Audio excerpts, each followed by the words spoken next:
So, hey everyone, it's Dave Drimmie from the Wealthy Wednesday podcast. And boy, have we got a show for you today. Tell you what, we've got the amazing Paula Wingate here today, and she is going to share with us, following on from this series about people first culture. Paula's going to share with us some insights on how to create that in your business. But Paula's amazing. She's a friend of mine. We've known each other for some time now, and she's one of the most fantastic people that you will ever meet. She's actually got her own story, but she's a coach. She buys and turns around businesses. But importantly, she is creating impact in the world through a program, Influential Mind. So, Paula, are you here? I am here. Thank you so much for inviting me onto this amazing podcast. I've been secretly begging to come onto this, by the way. I've been like, Dave, I'm here. But I've now managed it. So thank you so much for introducing me. Oh, listen, fantastic. And genuinely, with warmth, I say, I appreciate everything you do. You put some amazing content out on LinkedIn, for example. It's all service-based. You're always trying to help people think differently. And I believe mindset is a big element of what you do with your clients, correct? Yeah, big time. It's one of the things that makes a massive difference because your brain, your mind, is responsible for up to 90% of your results. So it doesn't make sense to ignore it and then work on strategy. If your mind's not ready for the strategy, you've got to do the mind work first, the inner work first, and then get used to the strategy. So yeah, I'm I would say right mind hacker, I would say. Fantastic. Listen, Paula, we're going to discuss, obviously, people first culture and building culture in the business, hiring, and everything related to that. But before we do that, I wonder, could you give us a kind of quick snapshot of the journey you've taken all the way through to where you are today and the amazing impact that you're actually giving people? Yeah. So I've been a coach for 25 years. In a weird way, not gone out to get that. So I worked for McDonald's, ended up being a head trainer, got myself into a bank, turned out to be then from start to from beginning to working with top managers and helping them with performance management. So I ended up in coaching again. And then football, ended up in coaching then. And then when I quit the bank, I thought, well, let's do a mindset coaching course. And let's do the mindset, help people with mindset. And it turns out to be a coach again. But this time I got headhunted by a really good, amazing business coaching company. And they said, Paula, would you come in and coach the coaches to be business coaches? And I'm like, okay, then let's see where this goes. I said, that's fine. I can do mindset, but what's going to happen with the business side of it?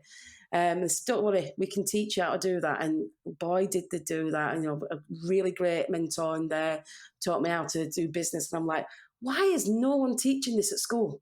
Like, why is no one teaching these things as employees? Like, I was begging as an employee to make a difference and serve and be that game changer or that one of those wheels in the cog that just changes everything. And every time I tried to pop up over the pot, I would say, they'd be like, get back down. And then it's like one of those whack-a-mole things. Yeah. Get back down. And I knew I was a born entrepreneur, but I just didn't understand it.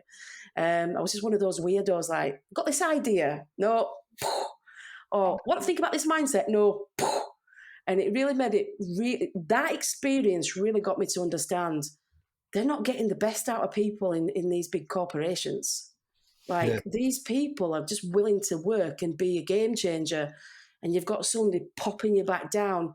And I'm like, that needs to change. So when I started then working with other businesses and going in, and one of the goals was to get the best performance out of each individual. So for example, like when I ask a business owner, so what's the KPIs of your employees? Sorry, KPIs? What are you talking about? I'm like, okay, like your performance, like what targets do they have? What? And I'm like, okay. And it was like, after even these £50 million turnover companies, still the same compared to somebody at 500 grand, no KPIs. And I'm like, but how do you get the best out of your workers? Like, how can you get 3.5 times return per salary for every employee? They're like, what? And I was blown away that these people, these business owners, didn't think about every person can be a profit. So if you give them £1,000, you can make 3.5 grand from them. So why not?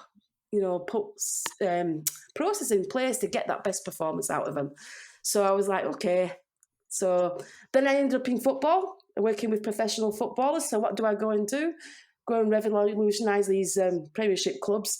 And they're like, where do you get this brain from, Paula? And I don't know. I like getting the best returns out of people. And one of the things is clear guidance of boundaries. What do you want from them? What do you expect out of them?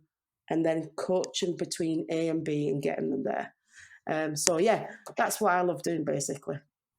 So what I'm hearing here is there is a theme going throughout your professional career Yes. of looking for excellence in people and coaching them to achieve it. Would that be fair to say? Yeah, everybody gets out of bed because they don't just get out of bed to watch TV. They get out of bed to make a difference, be that game changer, serve. They want to feel amazing. They want to feel fulfilled. But yet most employees are trained to get out of bed to fill a 9 to 5 slot. So it doesn't matter if they're on Facebook, it doesn't matter if they're on LinkedIn. It's between 9 and 5, right? I've got to fill my time. Whereas if we flip it and go, right, I tell you what, do your daily target today, and as soon as you finish, get yourself off home. You know, if you finish at 1 o'clock, get yourself off at home or bank the time. If you finish by 10 o'clock, get yourself off home. And teach these employees to be sharper. Like not to fill the time, but to actually, how do I actually do my job in a high quality return, hit my targets, let the business grow, and then go and take a rest day, just like a footballer would do, if that makes sense. Absolutely. But I think that's a lovely way of putting it, actually. And it's just reflecting on that just now. If we can inspire people, particularly post-COVID and what have you, or post-lockdown, I should say, COVID's still here. My daughter's just got COVID just 2 days ago, so that's a bit sad. No. But in terms of performance, if we can excel in a shorter period of time, then the employees of the team are allowed to take time off. That's just such a wonderful way to help them go and spend more time with their family, but cram in as much work as possible that can optimize the performance of a company. Yeah, it's a no-brainer. Like I see this 9 to 5 or fill the 9 to 5 strategy, and they don't hit the targets. And I go, why are you here then? Like, how do you feel if you don't hit your targets? Where's your fulfillment? Where do you feel special? And they go, we don't. We just come here and do the job, Paul. And then I go, and I'll go, okay. And how would you feel if we did it the other way, where you felt brilliant, you felt fulfilled, and you learned how to hit your daily target in the shortest piece of time, just like an athlete would do? So Usain Bolt has trained his body to hit that 100-meter target in the quickest time possible, to earn much of the money as possible. And I'm thinking, well, everybody's an athlete.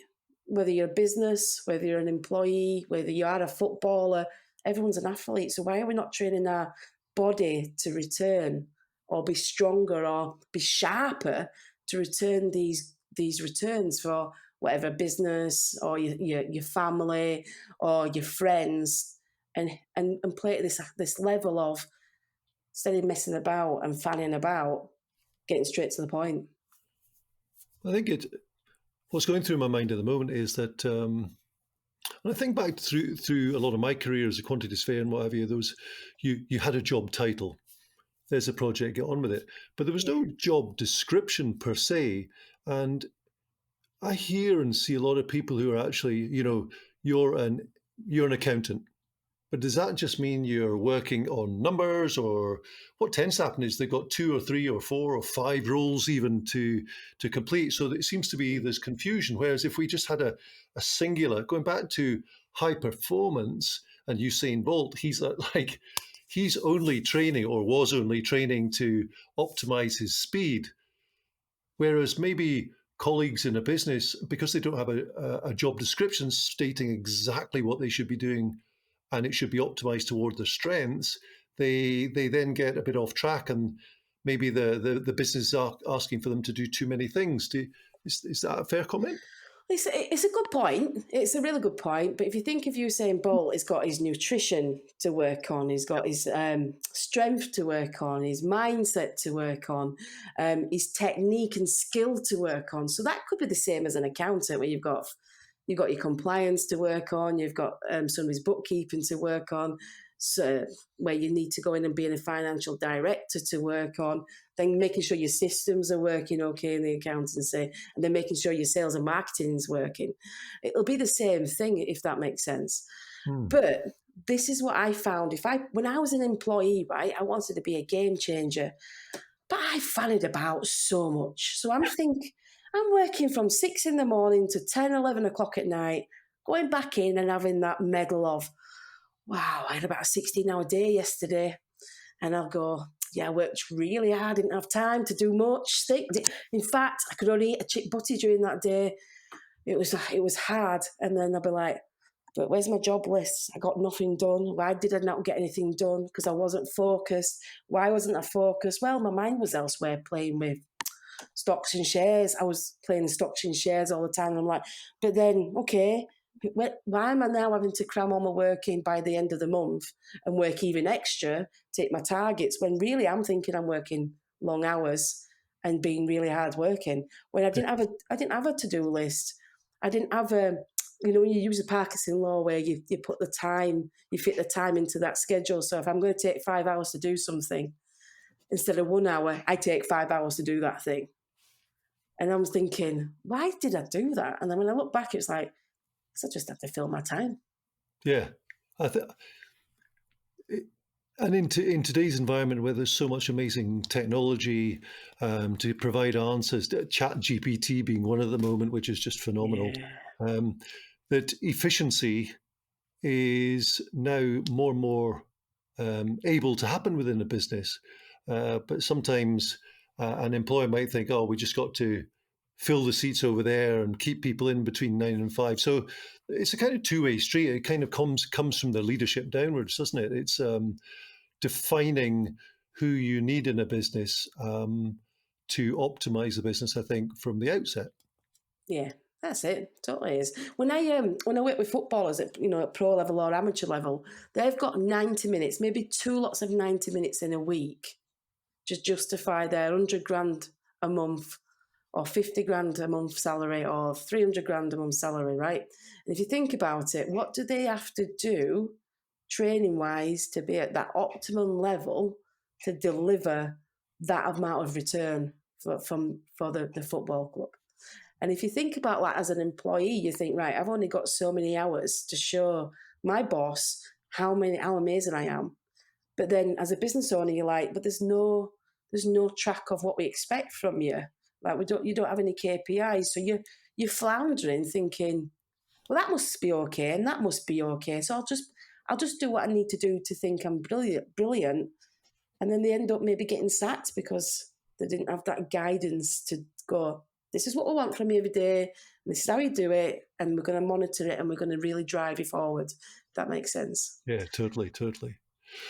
Listen, fabulous. This is amazing.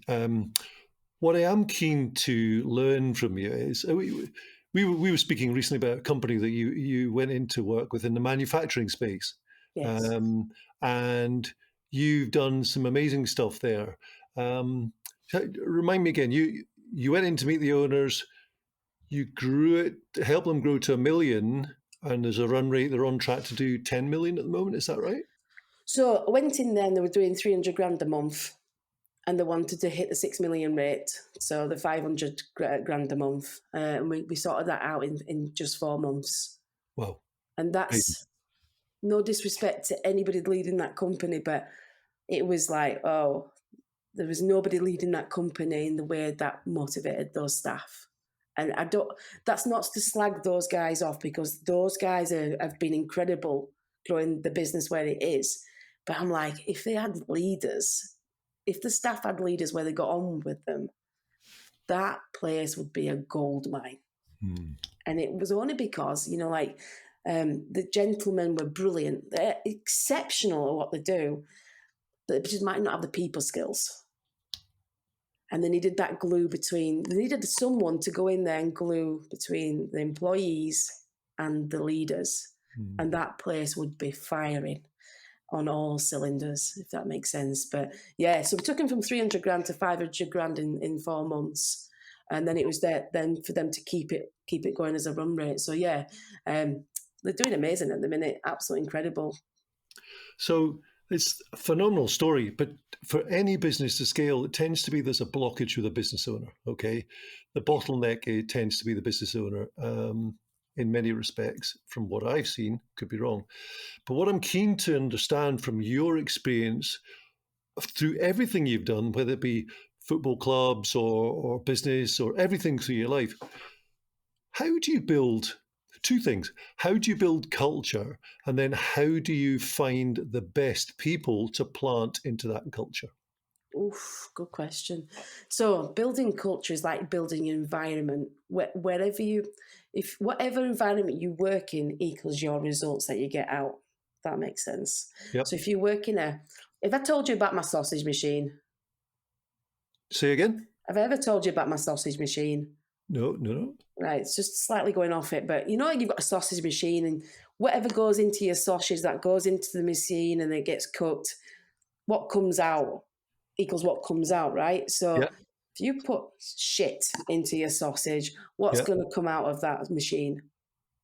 It's not going to be tasty sausages, put it that way. Exactly. And if I put greatness into my sausage, what's going to come out of my machine? Awesome. Lovely stuff.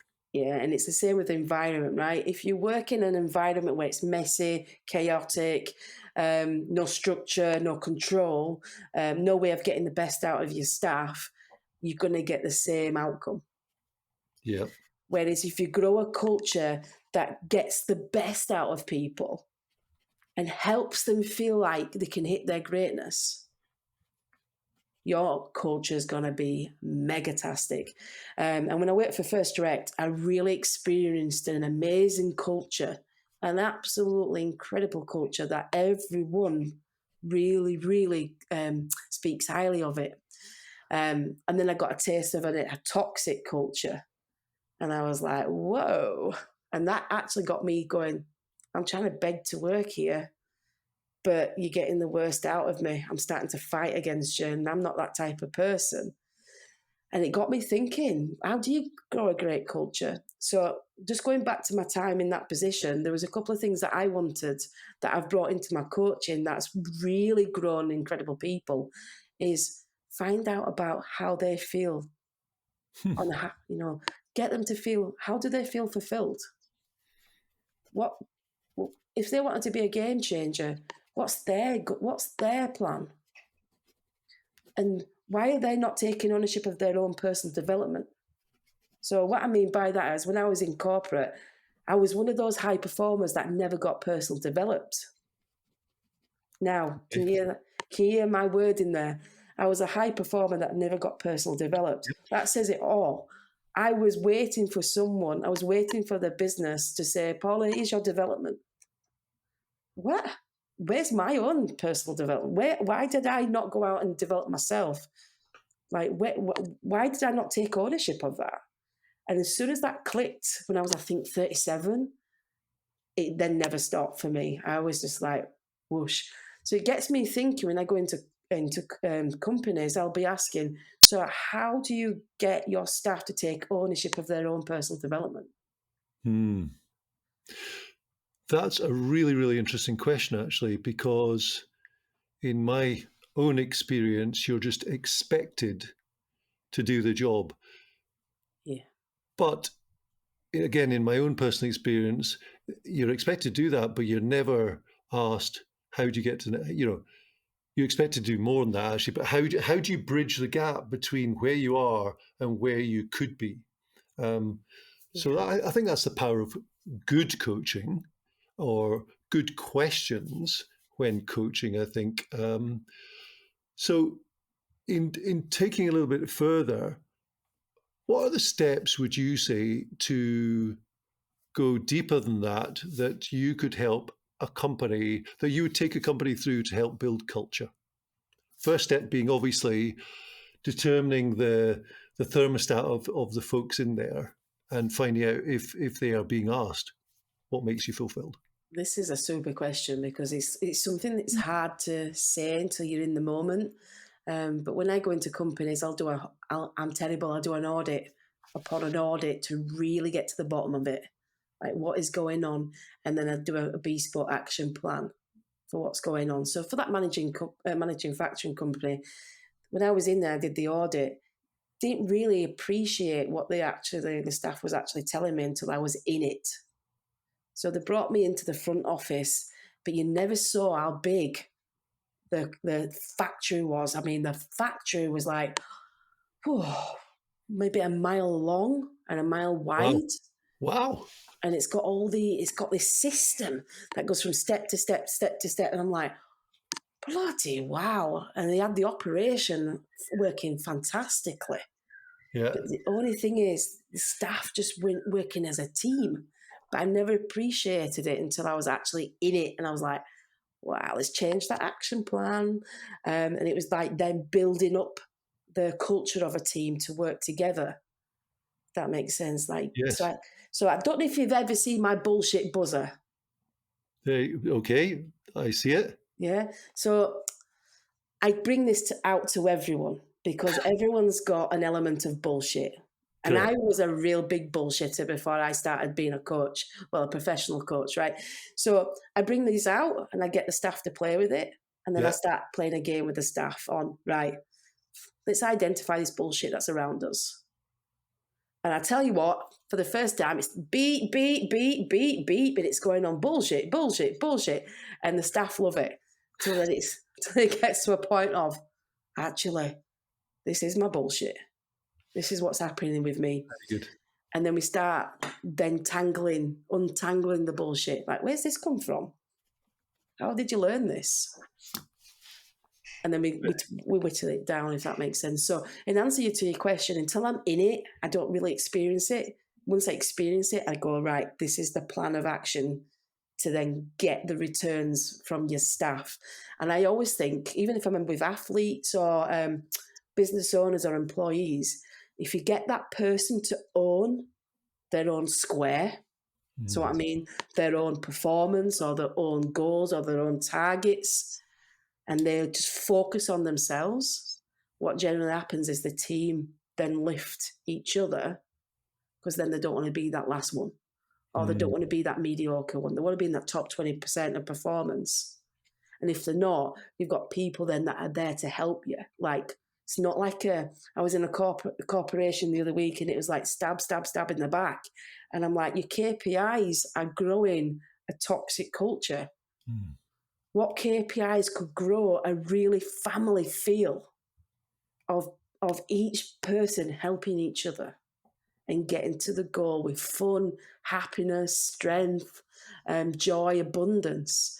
And many corporations or many businesses that I go into are very scarcity built, not abundance built, not gratitude built. And it makes a difference. And look at that company there, from 300 grand to 500 grand in 4 months. That's all I did. I only tinkered with a few things. And that's how we got it. I absolutely love that. And guest last week, a personal friend of mine as well, Harlan, mentioned a guy called Michael, who was an ops manager who bought the business from the owner because the owner didn't really care whatsoever. 700 grand. So this was in 2019.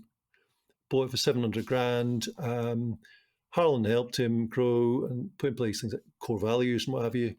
The business has grown to 5 million last year, from 700 grand up to 5 mil. Wow. And so core values are a key component. The staff are all pulling to basically work with each other. And if every quarter, if the company has hit 20% gross profit, or forget the exact figure, call it 20%. If it hits 19.7, the team, I'll call them team employees, don't get a bonus. But if they go over the GP level, everyone gets a bonus. So everyone in the team is working with each other. You talk about family. If somebody's not pulling the weight, everyone else is going, come on, how can we help you do that? Not get it done. It's how can we help you do it? Amazing. I love that. And, many people just brush over core values. Like I went into a company the other day and it says honesty and it says respect, responsibility. And I was like, what does this really mean? Yeah. And they're like, I don't know, it's just on there. And we're like, well, what does the managers do to get you to live these values? Yeah. Nothing. It's just on there. Yeah. And I'm like, really? And then one thing, I went to a company and it stands out massively, and it said, "Don't be a dick." Absolutely, yeah. And I was like, what does that really mean? And the Yeah. staff was like, well, if you behave this way, that way, this way, that way, then you're being a dick and we won't appreciate it and we will call you out. And I was like, whoa. And it just got to me actually how they use that anchor so it's a controversial anchor that got the staff attracted to the core values and then remembered it. And they sit down every month through their one-to-one system and ticked whether they're being a dick or not. So interesting. Could you imagine having a job advert and at the bottom it just says, "P.S. No dicks allowed"? Wow. Well, it's 2023. You never know these days, do you? Well, absolutely, yeah. Oh my God, that's a whole different topic anyway. Yeah. So it's really fascinating. So culture is like fertile soil, really.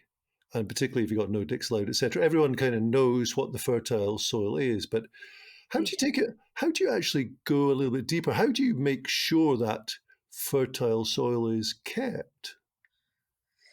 So this is really interesting. Are you talking about how to get the ultimate best out of that staff member and still keep grounded?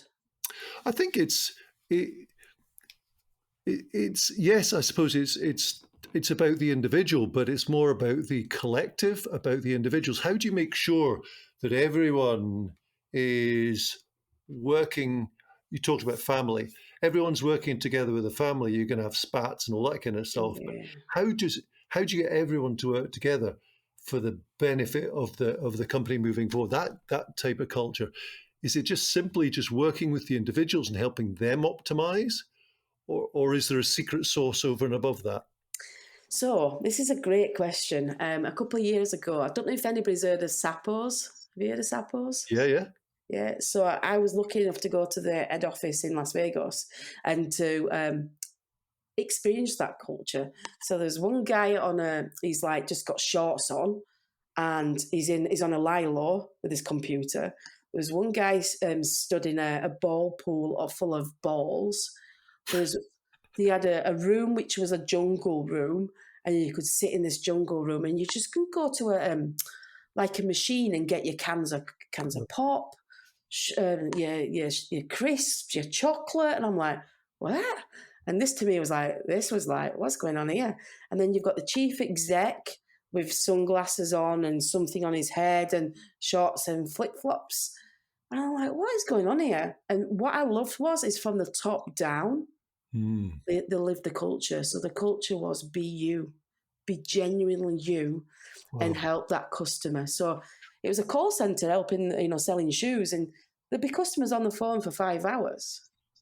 Now, if I was at First Direct, God love First Direct. I mean, First Direct helped people in 9/11 when they were in the building and it was falling down. People would phone First Direct because they couldn't get access to their mums or dads, but they knew they had somebody on the end of the phone, and that was okay. Yep. But they would never spend 5 or 6 hours talking to someone about stuff just to make that customer feel happy. They'd cut it off after a while, maybe 30 minutes, and then move on. Does that make sense? Or your manager would be going, come on, zap it up. Where at Zappos, it was like, do the best, whatever the customer wants. That's outstanding. I mean, I haven't heard that story before. And obviously Tony Shea, who set it up, and because they got bought over by Amazon, didn't they? They did, and they were called the Box of Happiness. So all they was delivering was happiness. So happiness with staff, happiness with customers, happiness around them. And the way I see it, when I go into a business, the ready break man. Yeah, absolutely. The little glow. Yeah. So I look at everyone's glow to see if they've got a glow around them, whether it's warm, it's cold, or it's dull, or they're just moody or toxic. Yeah. So it's same. This is with the energy around companies. I can see that glow. Yeah. And it's like, they're delivering happiness like Disney and Zappos, and Apple delivers status. And so you deliver feelings, regardless if you're focused on it or not. what feelings is your business culture or company culture delivering? That's interesting. And I say it's interesting because, oh God, back in 2008, I got involved just just as the financial crash was happening. So I'd left my QSing role and I built a business, and I went back into construction, but in a business development role to help Yeah. a fit out company, a remodeling company in construction. And when I was going around to different offices, it was architects, surveyors, etc. For some unknown reason, I just used to have a chat with the receptionist and go, "What's it like to work here?" And I knew within 10 seconds whether it was a great company or not by the answer. Yeah. If somebody just went, "Oh, it's brilliant. I love working here. Wow, that's amazing." And or if someone goes, "Whoa," you kind of knew the thermostat of what was going on. So I love Yeah. what you've actually shared there about that ready brick glow and happiness. It's very, very important. And fun, I would imagine, as well. Oh, definitely fun, because the fun gets you extra results. If somebody's happy, they'll do extra things for you, like go out that extra mile. If they're miserable or don't feel fulfilled or they just don't have satisfaction or they've outgrown their role, there'll be the dark, dungy feeling and they'll be like, "Ugh." And I always look at how people walk, by the way. Do they walk douche, douche, Yeah. douche, or do they go dee, dee, dee, dee, dee? Does that make sense? Yeah, yeah, yeah, And yeah. I try and think of what music is to that beat, like how they're walking. Is it a Yeah. fun beat or is it a douche? And you can see that in the staff. So if the staff's not feeling like if they're not feeling healthy, they're not feeling on the ball, they feel sluggish, for example, they feel slow, you're Yeah. going to get the same result. And it's a bit like the Legacy book by Jim Kerr, which is the best book I've found about leadership, and Right. it's like it's based on the All Blacks, Yep. and it's creating that culture of, you not that you're lucky to be here, but we absolutely love having you working alongside us to achieve this. So it's feeling part of a community, Yep. feeling part of a family, and you're lucky to get a place in that family.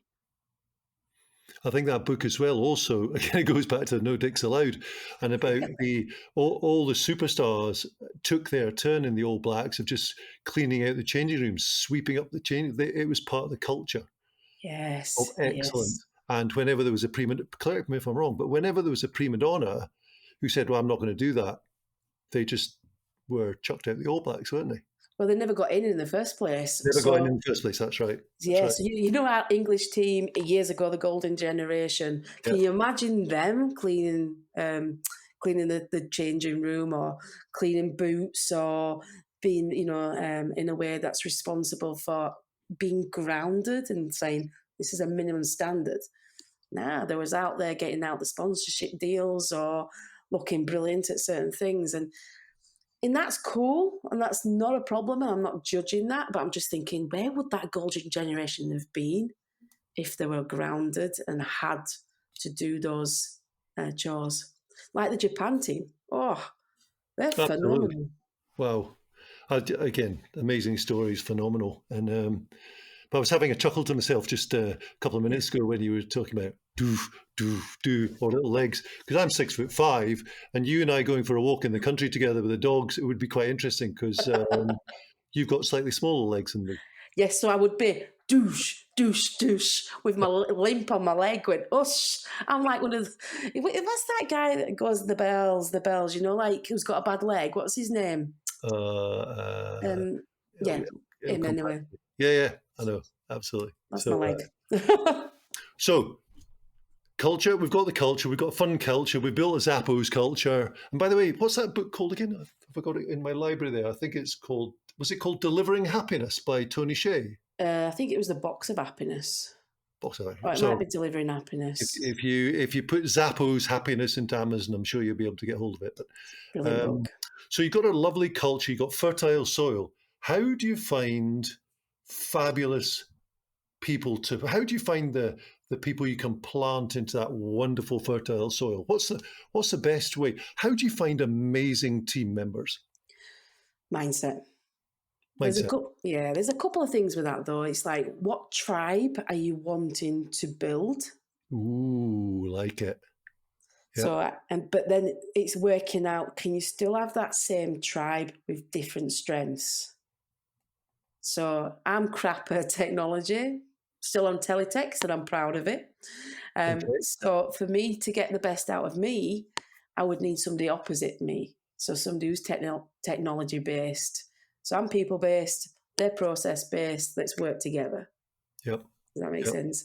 Or you've got the scientific person who loves the detail and really studies the detail, and then you've got somebody that's free flowing. Could they work together? And by working together, does it cause conflict, or can we get it working in harmony? Yeah, and what I found when I was going into these companies is by getting them to tell their story, it got the bonding links together. Isn't that interesting? So when you, okay, so this is going back to tribe as well. So whether somebody is more techno-based or people-based, if they've got the same core values, they've got a story that can bond them. Would that be fair to say? Yes and no. So for example, right, I might like you, we might really gel, right? But I don't understand why you come in late and you're pissing me off. And I then, detail person as I am, I go, he's 15 minutes late every day, 5 days a week, 4 weeks of the month, 52 weeks of the year. You're late. Now it works out to having 2 extra weeks holiday. And it's bugging me because I'm having to pick up the slack. Yeah. And I can't get my 2 weeks off because of you. But actually, if I'd known your story that your wife might have died 3 years ago, and you've got kids to look after, and you've got to do the nursery run or the school run, and you're trying to keep everything together, and you've got financial problems, and actually you're trying to do overtime at another job, so you're tired, and you're trying to just keep everything together, then I now know your paradigm. Got you. So it's like your origin story. Yeah. So if I know why you act the way you act, and I understand it, then, and I might not like it, I might go, just get a grip, Dave. But actually, because I now understand the way you act, it now answers loads of questions for me. Interesting. So there's a wonderful lady called Heenal Turner. She's part of the All In company. It's one of Mike Mikhailovich's companies. So she was the first guest on the People First Culture, actually. And they've got they talk about 5-star employees, and they've got 11 qualities of a 5-star employee. Yeah. It's fascinating, really, really fascinating. But it falls back in with the tribe aspect that you're talking about.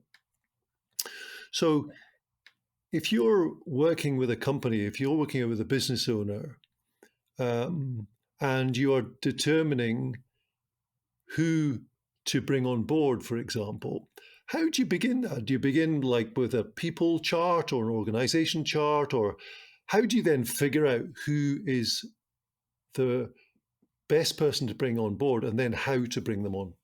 Okay. So I always, think of Stephen Covey, start with the end of the mind. What is it I want to achieve? And then how we're going to achieve it. So that's the way I think of it. So just say we've got the outcome. This is what I want to achieve. Now, who's going to be the game changer to help me achieve that? And I'll be also thinking, who's actually done it before? So just say there's 5 people that have done it before. Let's study these people. Like, what is the best performance that these people do? Like, how do they think? How do they behave? What's the skills? What's the knowledge set? How do you get the best out of them? And then what's the worst person in that as well? And then I look at, right, okay, the tribe. Do the people match my tribe? Or will we argue? Or the ego? Like, if there's anybody ego, I'm not entertaining ego. If they're serving, I'll entertain you. I'll work with you. Does that make sense? Yep.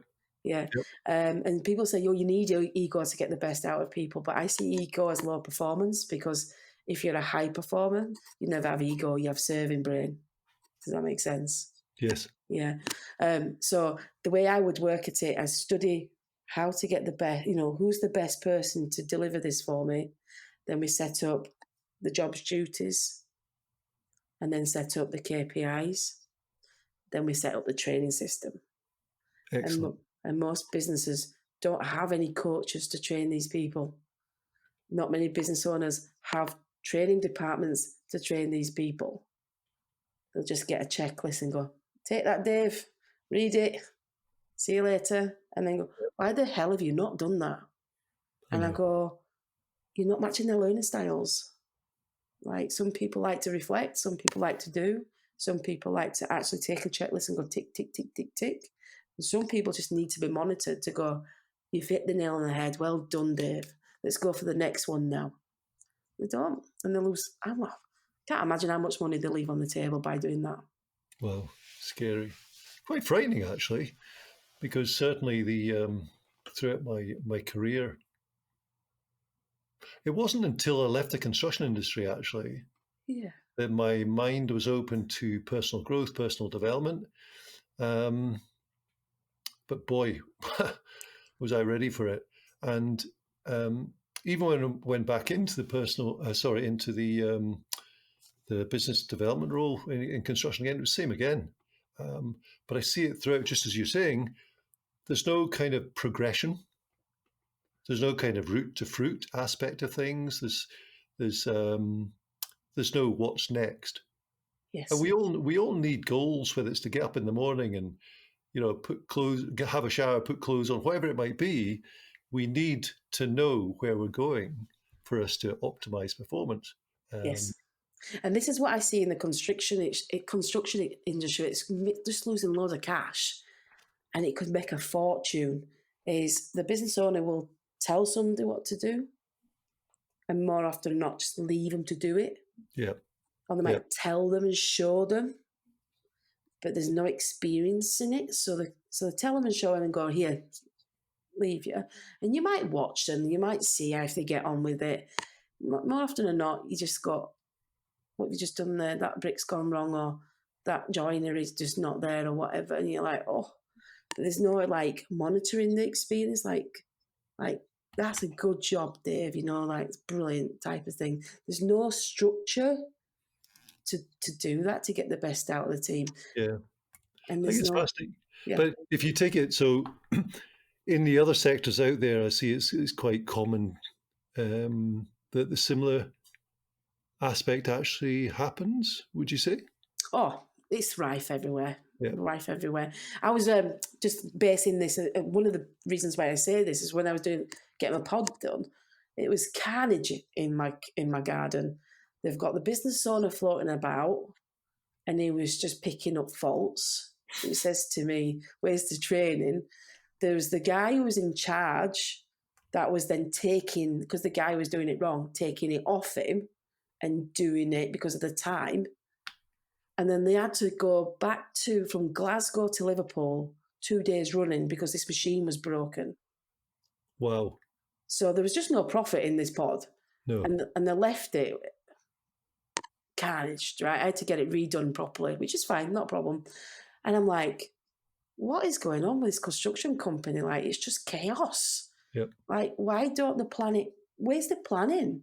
Yep. Where's the system? Where's the structure? And I'm thinking, how much money are they leaving on the table because of the chaotic and the carnage? And it was the same when I went to work with this £4 million construction company, 4 million turnover, just 20 grand. But they say, now I still question this, £4 million turnover, 20k net profit. Wow. And I'm like, where's all this money going? Absolutely. And one of the things I found is that it was taking an extra 2 days on top of what the quality surveyor was saying the job takes. So that's 2 days money they're getting lost. So if you multiply it or whatever, it's going to come out of the business. But that's not the first one. I was working with a company that does floorboards, and they were at £3 million and 32k net profit. How much? 32k net profit. Wow. And they were saying, right, we need to grow this business. I'm like, nah, you need to sharpen this business up, because if you grow it, you're going to grow yourself into trouble. Because the more money comes in, the more stress, the more chaos, the more trouble you're going to get. Whereas if you sharpen it up, the more leaner you're going to be, the more of a money-making machine you're going to be. Oh, similar thing. Just a couple of weeks ago, I was with a client, and they do 10 million a year, and so all we did was just a hypothetical spreadsheet. Spreadsheets don't lie. And all we did, we just looked at the P&L, added 5% to the top line, and cost of goods just reduced it by 5%, and overheads reduced it by 5%. We took the net profit from 7.4 to 15.6 just by doing that. And the owner just kind of looked at me and went, "How did you do that?" I went, "It's a spreadsheet." Now we have to go in and we need to just do exactly what we said. But it wasn't about doubling the turnover. It was just about net profit. And that is just the beauty of business. Yeah. Just little tinkers, like the 1%, the power of the 1%, sharpen whatever you sharpen up, whether it's your mindset, your performance, your profit, your your turnover, your net profit, your employees, just 1%. And if you do it every day, it increases your performance by a minimum of 3,678.02%. Absolutely. For the year. Incredible. But going back to having your colleagues' team, when your team are involved in sharpening up the business, they are literally the ones that can point out the areas that need sharpening when you've got the right culture in there, which is, I guess, what all this is about. It's about building the right culture where the team are actually involved in the growth of the business. They're not just bums on seats. No, and the team wants to be that game changer. They want to feel that like they're helping the business owner. In fact, if we could get employees to love the business as much as the business owner loves the business, where would the business be? Oh,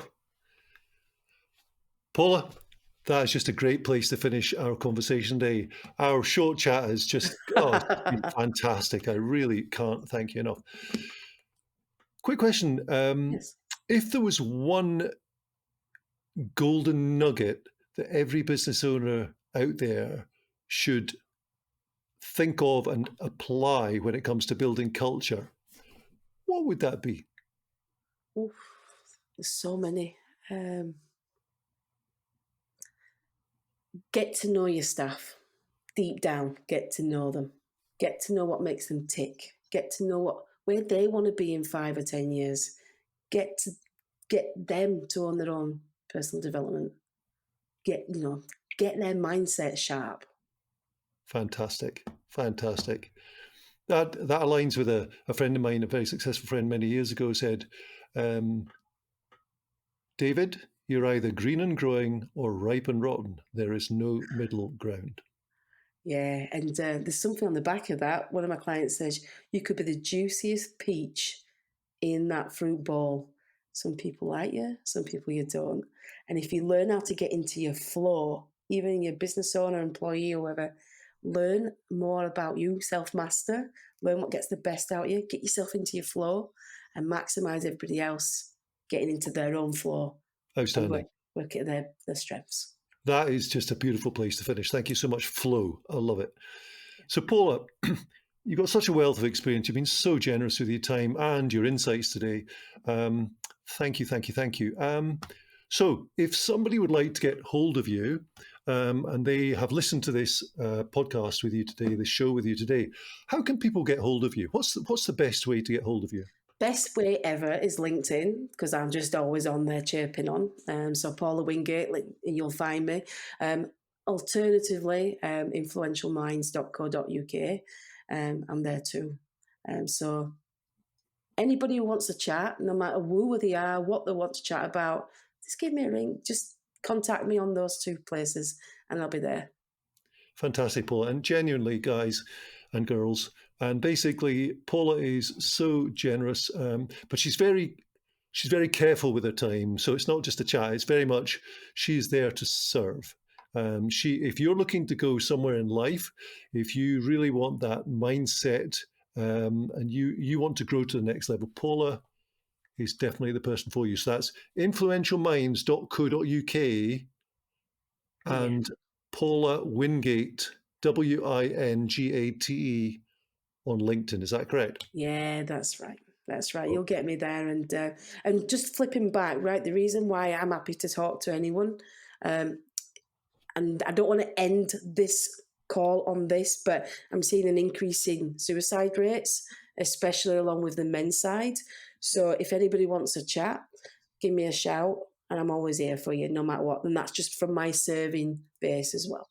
Fantastic, Paula. You're so generous, and I love it because you really, really care about people and genuinely care about who they are, what their situation is in life, and genuinely want to help them. So thank you so much for that.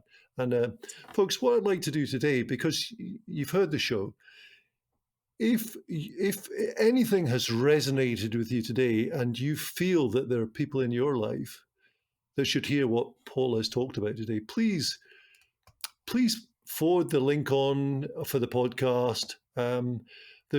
Paula's details are going to be in the show notes as well, or I know this is going to be going on LinkedIn and other platforms. So tag somebody, please share the goodness, because Paula is an amazing lady, and I'd love to make sure that you are able to help Paula get into your friends and colleagues' lives.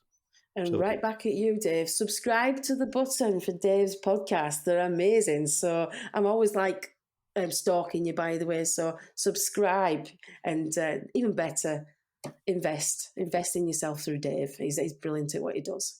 Listen, thank you so much. You're wonderful. So, folks, we're bringing this to an end. Another Wealthy Wednesday podcast. I hope you've got some amazing gems out today, because Paula's fab, and we're really just continuing to move this forward, because Wealthy Wednesday podcast is all about you. It's about growing. Yes, it's about growing your finances, but it's about growing you as an individual. So listening to future shows, go back to this and listen to it again, and the past shows as well. All we want to do is to help you become wealthy, whatever that means to you. Thank you very much. Paula, thanks again. Thanks, Dave. Thanks, everyone. Bye. Bye-bye.